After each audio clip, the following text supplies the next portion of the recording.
All right, thank y'all for coming today. This has always been a good event we've always hosted here over my last, 8 years here, going on 9 now.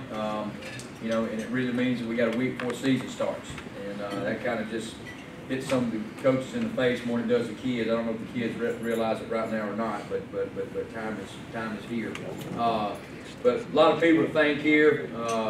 Dr. Allen, Coach Ball, for letting us coach our kids and coach our program and always being there to support us and everything that we do.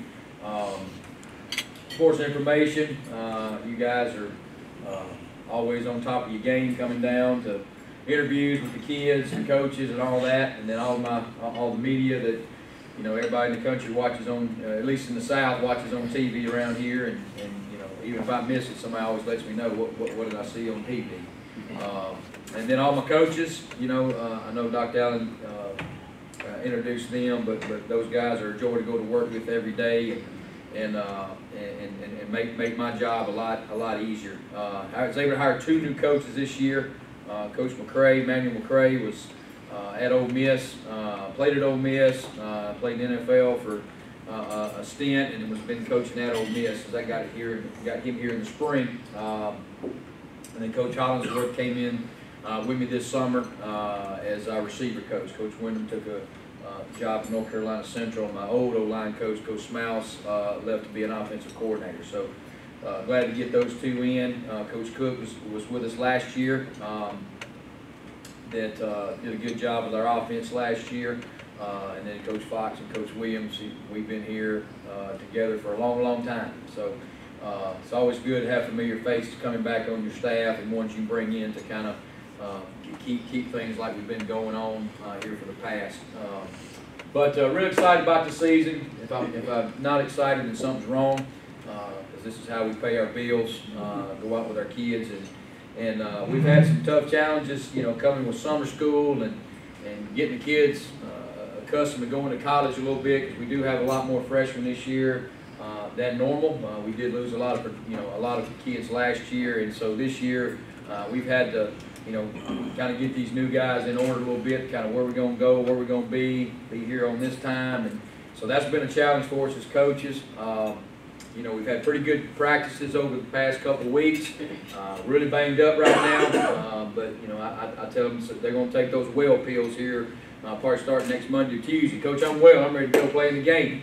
Get these mysterious injuries that they get, but they have been practicing hard. I know they're ready to play somebody besides themselves, and so we're ready to kick the season off. Go to Pearl River. Got a really tough opponent game 1. We lucked out and had a really good shootout game with them last year and beat them here at our place. Knocked down a 2-point conversion there to go up by 1 or stay up by 1, and then we sacked them at the end of the game there on the last play and won the ball game. So they're going to be motivated. I remember the coach, I talked to him this spring, and he told me that Coach has a long bus ride back home. And I said, yeah, you're right, man. I said, I've been on them bus rides as well. I said, so they're going to be geared up for us to play, to go down there and play a good ball game there. But real proud of our, what our kids accomplished over the last couple of years, finishing in the top 20 in the NJCAA over the last, I think, 3 years probably, coming in ranked this year, and that's always a big deal, because if you're up in the polls and you keep winning, then you got a chance to keep moving up, and that's one thing that we took a lot of pride in as far as our coaching staff and getting good kids here and keeping that tradition going. So a little bit about our team. Everybody's going to want to know the number 1 question is, who is the quarterback? We had a pretty stable quarterback for the last 2 years with Dan. Had a lot of production with him last year. All-American status and all those, and we know that's going to be a big loss for us. But I've told every kid on the team that's brand new or maybe going into a position that somebody left from, you be yourself. I think that's the biggest thing as a coach, especially at our level, because we got to replace our roster every year. You might lose more than some, year to year, but you're going to have to replace a center every 2 years. You're going to have to replace a quarterback every 2 years, and this is one of the years we're going to have to replace a really good football player.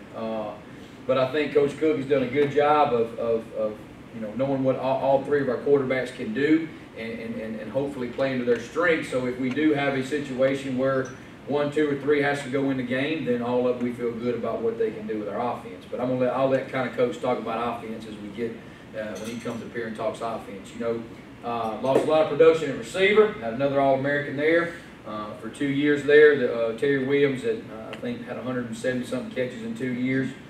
Guy was a walk-on football player for us. You know, and the thing that we probably miss more than Terry's production is just Terry being Terry. You know, Terry got the team going. He practiced hard. He set a tone for everybody to kind of be behind. And so that's one thing. You know, the youthfulness, the youngness, and all the things goes into that first game. And we were talking here at our table talking about how the kids think, oh, I know how it's going to be.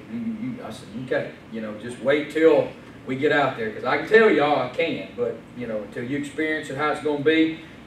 You're never going to really know how it is. But I was telling the story the other day to the kids. I remember we went down to Hines my first year here, and we come out to warm up and stretch, and I'm blowing the whistle for stretch. I look around, our kids can't even get down and stretch. They're looking at the other team. I'm like, what are you doing? And they were like, those are the biggest dudes I've ever seen in my life. It's just, I'm like, dude, they put pants and shoes on like you do. But that part we know is coming.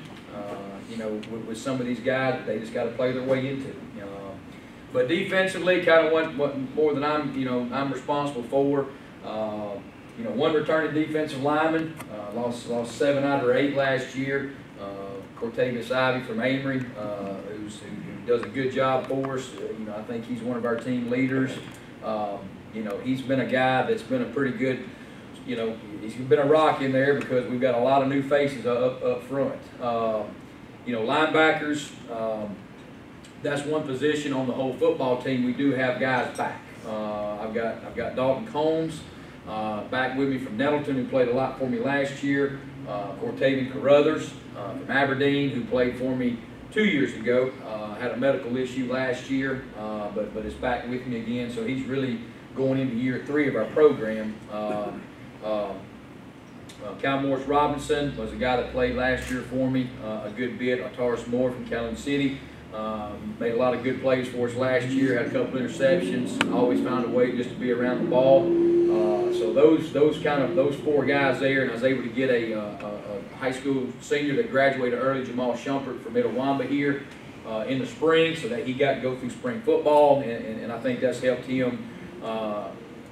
Kind of pick up the defense and really know what to do. So those, I kind of count, even though Jamal's a first-year player, he was with me in the spring. So that's really 5, out of 8 that's coming, that's in for me now. Secondary-wise, we do have some returners back there. Tyrese Quinn from Calhoun City was, I think he was 3rd or 4th in the country last year in interceptions. Made some good plays for us. So he's going to be leaned on to make even more plays, because every team we're going to play is going to have a good receiver, and it always feels good to get a guy that at least has been in the game there. Was able to get a transfer in this spring, Cortez Davis, a safety. We feel like safety corner, he's pretty versatile, that we feel like is going to give us a lot of big plays back there. And we got a few others there that are young in the secondary, but I think pretty athletic guys we feel like can come in and and give us some good mileage. Specialty wise, one thing I do have back, and that's always good to have, is a punter, kicker, and a snapper. Anytime you got those 3 guys back, just kicked in the game, snapped in the game, and punted in the game, it always makes our job easier. Thomas Cox is our long snapper from Itawamba High School here, who I told him, I said, look, nobody ever knows your name. That's a great thing, man. He said, why is that, Coach? I said, because you didn't screw up. I said, well, they're going to look up your number, and who is that snapper? Because you'll see a ball go over their head. I said, I'm probably jinxing him saying that now. But I told him, I said, very consistent guy there. Hayden Franklin from South Pontotoc is our punter. Really worked hard in the off season, dropped his weight down. He's punting the ball fairly decent. When I turn my back away from him, he punts really good. Now when I get in his face, he shanks them left and right. I think I scared him a little bit. But he's a lefty, which it creates a little bit different spin on that ball for the other opponents. Catching a right-footed ball and then a left-footed ball is a lot different than Caleb Comer. I believe finished 9th in the country last year in field goals from Caledonia. And a good story about Caleb. Looking for a kicker last year, and tried this guy, tried that guy, no luck. Had one guy wanting to come, and I was like, oh, I don't really know if I really want this guy or not, and So Caleb was kind of my last resort as a kicker. I called Caleb about 2 weeks before signing. I said, Caleb, you want to come kick for us? Oh, Coach, yes, sir, yes, sir, yes, sir. And I said, well, you're in, man. I said, you're in. You got a place with us and everything. So I get a scholarship? And I said, you get a scholarship. Oh, Coach, great, great, great. You know, and it turns out one of those good stories that, you know, as a coach, you keep, you know, maybe you're looking for this, you go back to the first one that really drew your attention, and he ends up working out for you. So those 3 guys, you know, I tell the coaches, that's the only 3 y'all can't yell at. I yell at the punter, the kicker, the snapper. Those 3 I can yell at as a head coach there. But those guys have done a good job for us, and so it always gives us a little bit of continuity in the special team area when you have those guys returning for there. So what's our outlook on the season? I think our home game schedule really favors us again. You know, this is a new year for our schedule to rotate. So you'll see a lot of opponents that's coming back to our place that played here last year. You know, we got Northeast back at home again. I believe game 5. We got Northwest again here. They're game 9 last year. I think they were game 3. So game 2 or 3, something like that. East Mississippi comes here, game 3. We picked up East Central from the south. Played them, I guess the last year was 12, maybe 12 or 13. So we picked those guys back up, and then we got Southwest. Will be coming here for homecoming, I believe, game 8. Southwest just got the offensive coordinator for Holmes just took the head job at Southwest. And so they'll be, you know, we'll have 2 option teams we'll have to defend there. We go on the road to Holmes, go on the road to, of course, Pearl River, which we're familiar with them. This will be our 3rd year to play them. And we go back to Kahoma and back to Mississippi Delta. So we're going to make 2 road trips that we made last year again this year. Hopefully the lights will stay on at Kahoma this year. That was a good experience there because everything was out except the PA, and they were playing with Belle Biv DeVoe and Poison and all. Our kids over there dancing in the dark. I'm like, hey, you know, get the lights back on. And then going back to, like I say, going back to Mississippi Delta. So if you're a good fan, if you're any type of fan of college football, great atmosphere to come out. You know, a lot of people that maybe have never experienced junior college football, community college football, they get a chance to come watch. They walk away just mesmerized and wowed at the fact of the caliber athletes that every team has that plays and the type of football we do play. And I'm excited for our kids to see that part, to experience that with our band. We had a function the other night, and I told the band director, hey, if y'all get bored, we hear y'all in the distance practicing. Y'all get bored, you march down there, because I don't think our kids really know the magnitude of having all those, you know, of the band playing and all this, and the way our fans come out and support us, family members and those type of things. So I'm ready for those guys to experience, you know, what they're about to get into. So, you know, we got about, I think today I put 7 on the board with 4. We got 7 days till we play, 4 more practices left before we got to get on the bus and head on down. So our kids are, like I said, really excited to play.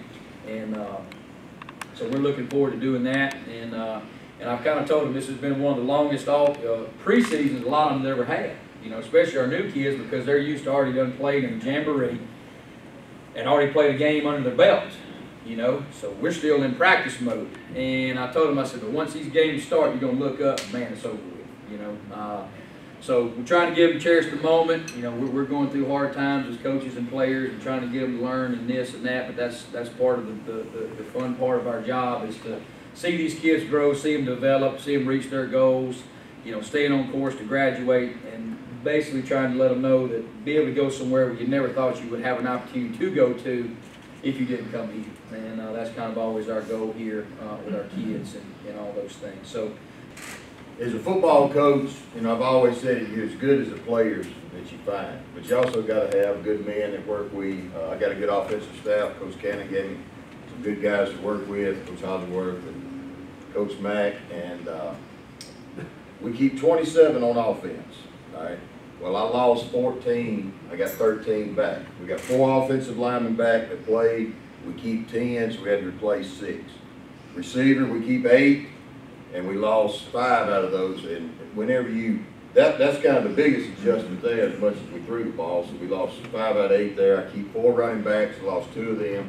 I keep 3 quarterbacks, lost 2 of them. And then 2 H-backs, and we lost 1 of those.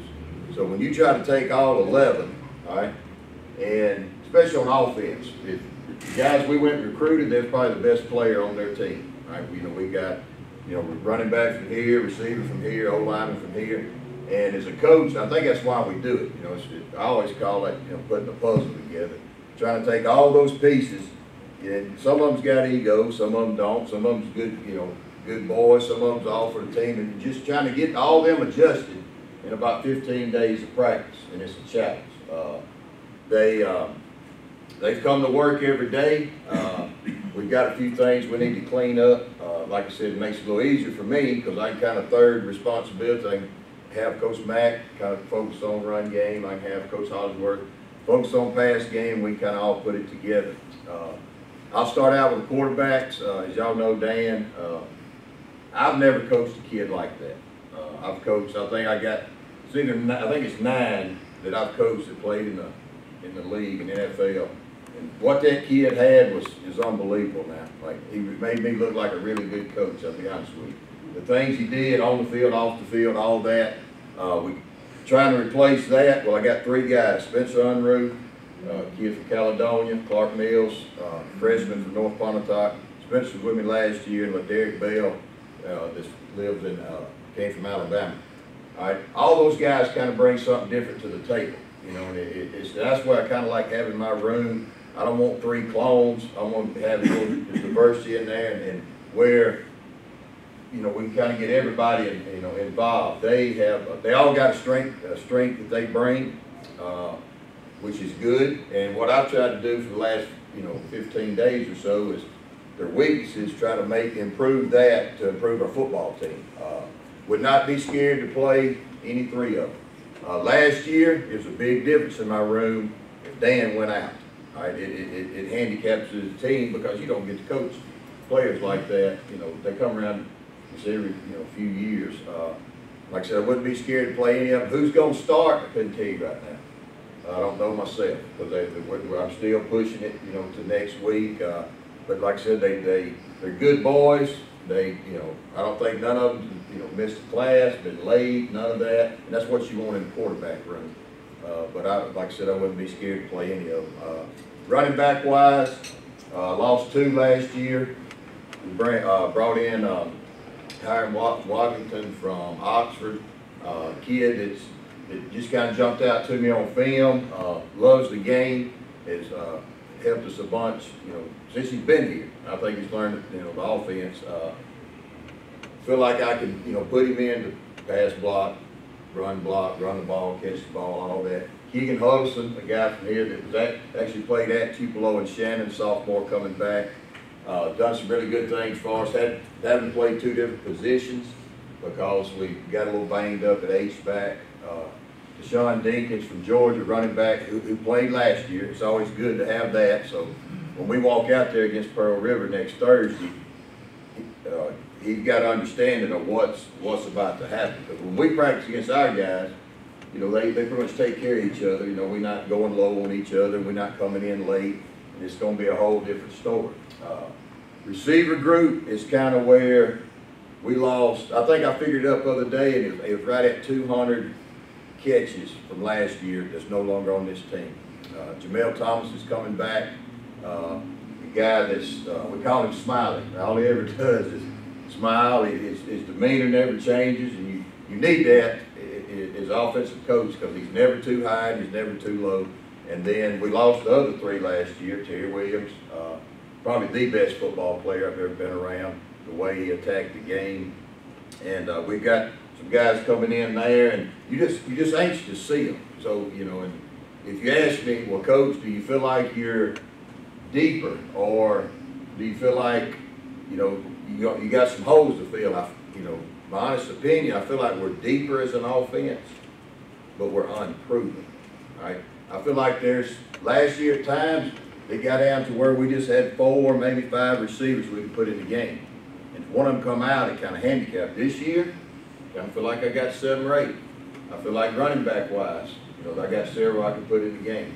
And I already talked about the quarterbacks. I feel like each one of them, brings something different to the table. But really excited. I kind of stole this from Coach Cannon, and our job as offense is to score 1 more point than the opposing team. So I don't really have a goal of, hey, I want to be 50-50 or run the ball more, I just want to score one more point than that opposing team. And however many that is, that's what we got to try to reach to. But really excited. This will be my second go around in the JUCO system, and the only thing that worked, you know, that this coach said each year, as soon as they figure it out, you lose half your team. But I think, like I said earlier, that's what drives us as coaches.